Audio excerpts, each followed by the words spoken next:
जिन को city hall में ले आया था, लेकिन वहां आने से पहले जिन ने एकेडमी को स्वॉर्ड बैरियर से कवर कर दिया था ताकि वहां से जिंग लुओ बाहर ना निकल सके। इसके बाद जब जिन सुनिंग को लेकर यंग मास्टर के साथ सिटी लॉर्ड के पास आया था, तब उसने सिटी लॉर्ड से मूविंग के खिलाफ उसका साथ देने के लिए कहा था, लेकिन सिटी लॉर्ड को लग रहा था कि जिन ने जिस वॉर की शुरुआत की है वो सही नहीं है, इससे बहुत लोग मारे जाएंगे, इसलिए वो जिन का साथ देने के लिए मना कर देता है। तो जिन उससे कहता है कि आखिर तुम मूविंग से इतना डर क्यों रहे हो। तो इस बात पर सिटी लॉर्ड को गुस्सा आ जाता है और वो जिन पर हमला करने लगता है। साथ ही टीचर लू ने भी जिन पर अपनी लकड़ी की तलवार से अटैक कर दिया था, जिससे जिन की स्वॉर्ड पर स्क्रैच आने वाला था, इसलिए वो लू को अपनी एनर्जी से दूर कर देता है। अब आगे तो इस पार्ट की शुरुआत में जिन की ताकत देखकर टीचर लू जिन से माफी मांगने लगता है। इधर जिन मन में सोचता है कि इसके पास लकड़ी की तलवार है, लेकिन फिर भी मेरे अटैक से इसकी तलवार को कुछ भी नहीं हुआ। तभी सिटी लॉर्ड गुस्से में अपनी तलवार निकालते हुए जिन से कहता है कि आखिर तुम्हारी इंटेंशंस क्या है। तो ये सुनकर जिन कहता है कि कोई बात नहीं, मैं यहाँ पर लड़ने के लिए नहीं बल्कि दोस्ती का हाथ मिलाने के लिए आया था, लेकिन अगर अब आप ये नहीं चाहते तो ठीक है, मैं आप लोगों को फोर्स नहीं करूंगा। अब ये बोलकर जिन वहाँ से जाने लगा था, पर फिर वो मुड़कर कहता है कि मूविंग से वॉर करके ही जीता जा सकता है, इसलिए वॉर तो होगी ही, और अगर ये वॉर किसी का खून मांगती है तो मैं सबसे आगे खड़ा मिलूंगा। इसके बाद जिन वहाँ से जाने लगा था, जहाँ जाते वक्त डिंकुन उससे कह रही थी कि तुम तो बहुत ब्रेव हो। इस पर जिन कहता है कि इसी ब्रेवरी के कारण मैंने 5 कॉन्टिनेंट में सभी के दिल जीते हैं। इधर सिटी लॉर्ड का मन बदल जाता है, इसलिए वो आवाज लगाकर जिन को रोक लेता है और माफी मांगते हुए कहता है कि मुझे माफ करिएगा, मैंने अपना कंट्रोल खो दिया। साथ ही वो जिन को वहाँ से उसकी एंशिएंट एम्परर के पास चलने को भी कहता है। इस पर जिन ने हाँ कर दी थी और अब वो वहाँ से स्मॉल वर्ल्ड जिहाई में आ गए थे, जहाँ एम्परर के पास जाते वक्त हमें पता चलता है कि ये स्मॉल वर्ल्ड एंशिएंट एम्परर ने क्रिएट किया था ताकि डिजास्टर के वक्त वो हाइतियान वर्ल्ड के सभी कल्टिवेटर्स को यहाँ लाकर प्रोटेक्ट कर सके। साथ ही एंशिएंट एम्परर ने ये प्लान किया था कि डिजास्टर के वक्त वो खुद को सेक्रीफाइस कर देगी, जिसके कारण मूविंग मारा जाएगा और सब बच जाएंगे। लेकिन ये जानने के बाद जिन बोलता है कि मुझे नहीं लगता कि एंशिएंट एम्परर खुद को सेक्रीफाइस करके मूविंग को मार पाएगी। इस पर सिटी लॉर्ड कहता है कि ये बात नामुमकिन नहीं है, क्योंकि इसी तरीके से कई बार हमारे ओल्ड कल्टिवेटर्स ने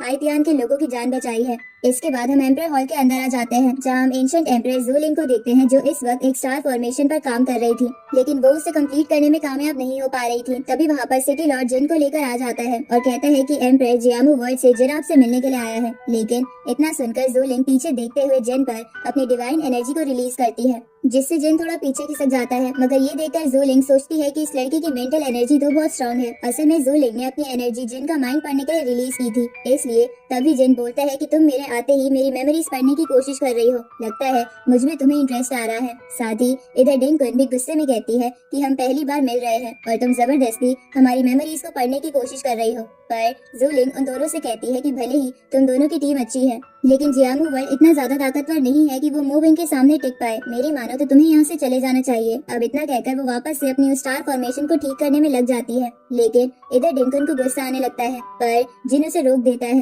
तभी जिन उस फॉर्मेशन को देखता है तो उसे वो सुनिंग के उस मैप में बनी फॉर्मेशन जैसी दिखती है, इसलिए वो तुरंत अपनी डिवाइन आइज की मदद से उसे स्कैन करने की कोशिश करता है, लेकिन इसके कारण उसकी सोल इंजर्ड होने लगी थी, जिस वजह से वो तुरंत ही रुक जाता है। ये देखकर ज़ूलिंग कहती है कि तुम अभी इतने स्ट्रांग नहीं कि तुम इस फॉर्मेशन को समझ पाओ। इस पर जिन उससे कहता है कि लगता है तुम सही कह रही हो, क्योंकि इस फॉर्मेशन ने मेरे कल्टीवेशन को अफेक्ट किया है, जिसकी वजह इस फॉर्मेशन के अंदर की एनर्जी है। तो जरूर अगर हम इस फॉर्मेशन को सुलझा ले तो हमें केओस गेट मिल सकता है। ये सब सुनकर ज़ूलिंग थोड़ी शॉक थी, इसलिए वो कहती है कि मानना पड़ेगा तुम समझदार हो, लेकिन मैं करीब 10,000 साल से इसे ओपन करने के लिए कल्टीवेट कर रही हूँ, लेकिन अभी तक मैंने इसे क्रैक नहीं किया है, बल्कि मैं तो इसे हल्का सा भी बदल नहीं पाई। ये सुन के सिटी लॉर्ड बोलता है कि लोग कहते हैं कि केओस गेट के अंदर अनलिमिटेड एनर्जी है और शायद इसी वजह से मूविंग इतना ज्यादा ताकतवर है। इधर जिन मन में सोच रहा था कि इस फॉर्मेशन ने सीधा मेरी सोल को अफेक्ट किया है, जिसकी वजह से मैं थोड़े समय के लिए अपनी डिवाइन आइज का इस्तेमाल नहीं कर सकता, ऊपर से इसे टच भी नहीं किया जा सकता। लेकिन तभी डिंकन कहती है कि क्या मैं भी देख सकती हूँ कि ये फॉर्मेशन सुलझाना कितना ज्यादा मुश्किल है। अब इतना कहकर वो तुरंत ही वहाँ उस फॉर्मेशन के पास आ जाती है और फॉर्मेशन के आसपास कुछ दूरी पर बने हुए इनविजिबल पॉइंट्स को टच करते हुए स्टार पैटर्न कंप्लीट करने लगती है। अब यहाँ जैसे ही उस फॉर्मेशन के पास में 4 स्टार पैटर्न सही जगह पर क्रिएट हो जाते हैं, तो अचानक से वो फॉर्मेशन क्लियर होने लगती है। इसे देखकर ज़ूलिंग बहुत ही ज्यादा शॉक लग रही थी। दूसरी तरफ यहाँ सिटी लॉर्ड कह रहा था कि इस फॉर्मेशन को जब भी ज़ूलिंग क्रिएट करती थी तो वो हमेशा तुरंत ही बहुत थक जाती थी, लेकिन स्पिरिट ने तो इतनी आसानी से ही इसे सॉल्व कर दिया। लगता है ये स्पिरिट बहुत ज्यादा स्ट्रॉन्ग है। ये सुन के जिन सभी से कहता है कि मैंने तो पहले ही कहा था कि डिंकुन और मुझे कम समझने की गलती मत करना। अब यहाँ सामने वो फॉर्मेशन काफी हद तक अपीयर हो चुकी थी, जिसे देखकर ज़ूलिंग खुश होकर यहाँ जिन के पास आकर उसे थैंक्स कहती है।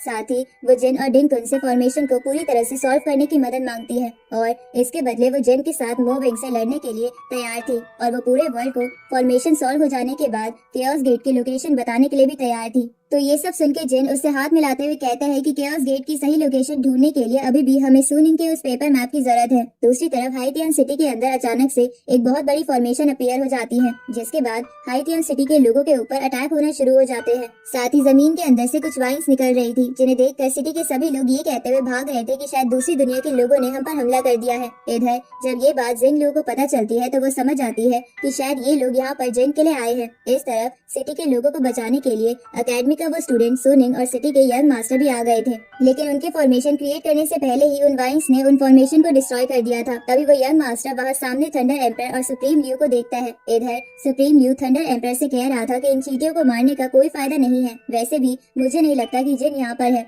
इसलिए हमें यहाँ से चलना चाहिए। लेकिन तभी थंडर एम्पर ने अकेडमी में बने हुए उस स्वॉर्ड फॉर्मेशन को पहचान लिया था, इसलिए वो कहता है कि ये फॉर्मेशन जरूर जिन ने क्रिएट की है, इसका मतलब पक्का जिन यहाँ पर है, पर उसे सुप्रीम ब्लू ने छुपा दिया है। उसी वक्त वो नीचे यंग मास्टर को देखता है और उस पर हमला करके पूछता है कि जिन कहाँ पर है। ये सुन के यंग मास्टर तो डर जाता है, लेकिन सुनिंग आगे आते हुए अपना एक तालिस्मान निकाल लेती है और कहती है कि तुम दूसरे वर्ल्ड के एंशिएंट एम्पर हो, हम तुम्हारी बात क्यों माने। इस पर थंडर एम्पर को थोड़ा गुस्सा आ जाता है और वो अपनी पावर दिखाते हुए कहता है कि हाइटियन वर्ल्ड के कल्टीवेटर बहुत ही ज्यादा घमंडी है, क्या तुम्हें पता नहीं कि एंशिएंट एम्पर एक गॉड के समान होता है। अब इतना कहकर वो उन पर अटैक कर देता है, जिसे रोकने के लिए सुनिंग अपने स्वॉर्ड तालिस्मान को आगे भेजती है, पर वो स्वॉर्ड तालिस्मान उस एनर्जी बॉल ने एब्जॉर्ब कर लिया था और अब उसका साइज और बड़ा हो जाता है। पर वो उन्हें लगे इसके पहले ही जिन ने वहाँ आकर अपनी तलवार से उस एनर्जी बॉल को डिस्ट्रॉय कर दिया था। तो जिन की पावर देखकर थंडर एम्पर भी हैरान था। तभी जिन बोलता है कि लगता है मैंने तुम दोनों की मोटी चमड़ी को अंडर एस्टिमेट कर लिया था। अब जिन के ऐसा बोलते ही ये पार्ट यहीं पर एंड होता है।